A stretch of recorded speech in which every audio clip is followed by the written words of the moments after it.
দীর্ঘ ১০ বছর পর নিজ বাড়িতে ফিরলেন ফরিদপুরের সালতা উপজেলার আটঘর ইউনিয়নের বাসিন্দা এবং যুক্তরাষ্ট্রের ওহাইও অঙ্গরাজ্যের বিএনপির আহ্বায়ক হাসিবুল হাসান হাবিব। প্রায় দেড় যুগ আগে দেশ ছেড়ে যুক্তরাষ্ট্রে পাড়ি জমিয়েছিলেন তিনি।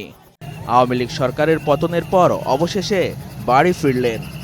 এ সময় হাসিবুল হাসান হাবিব জানান, আওয়ামী লীগের নির্যাতন এড়াতে দেড় যুগ আগে দেশ ছেড়ে যুক্তরাষ্ট্রে পাড়ি জমাতে বাধ্য হন তিনি। শেখ হাসিনা পালিয়ে যাওয়ার পরে আমরা দিনের বেলা ইনশাল্লাহ দিনের আলোতে হেলিকপ্টার নিয়ে আমি আমার মাতৃভূমিতে পাড়া দিয়েছি।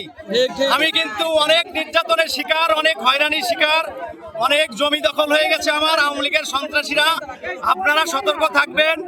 সোমবার ১০ মার্চ বিকেল ৩:৩০টার দিকে হেলিকপ্টারে করে উপজেলার আটঘর ইউনিয়নের গৌড়দিয়া ফুটবল মাঠে অবতরণ করেন বিএনপি এই নেতা। আর তাকে দেখতে সেখানে ভিড় করেন আশেপাশের এলাকার নারী, পুরুষ, শিশু, কিশোরেরা।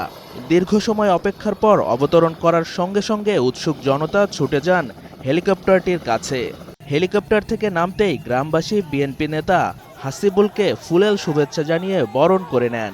এই ঈদে জামা জুতো অ্যাক্সেসরিজের ডিসকাউন্ট।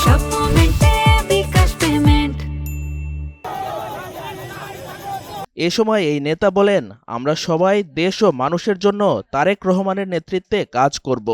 আমি যুক্তরাষ্ট্রের ওহাইওতে বসে দলের জন্য কাজ করেছি, সামনেও করে যাব। ২০২৪ সালের ৫ আগস্ট স্বৈরাচারী শেখ হাসিনা ছাত্র জনতার আন্দোলনের মুখে হেলিকপ্টারে করে লুকিয়ে দেশ ছাড়েন। সেই কথা টেনে হাসিবুল হাসান হাবিব জানান, শেখ হাসিনা হেলিকপ্টারে পালিয়েছে, আমি হেলিকপ্টারে নিজ গ্রামে এলাম। সবার পাশে থাকবো। আমি কোনো নির্বাচন করব না, কিন্তু রাজনীতি আর নির্বাচন এক নয়। আপনারা চিন্তা করবেন না, কেউ প্রতিদ্বন্দ্বী মনে করবেন না। আমি সবারই আপন, সবারই ভাই, কারো ভাতিজা, কারো চাচা, সবার জন্য আমি কাজ করব, দলের জন্য কাজ করব, সবার জন্য কাজ করব।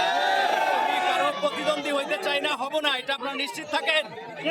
বিএনপির এই নেতা আরও বলেন, আমি কারো প্রতিদ্বন্দ্বী হতে চাই না, সবার জন্য কাজ করব। আমি রাজনীতি করব, তবে নির্বাচন করব না। মাহবুব সবুজ, এনটিভি অনলাইন।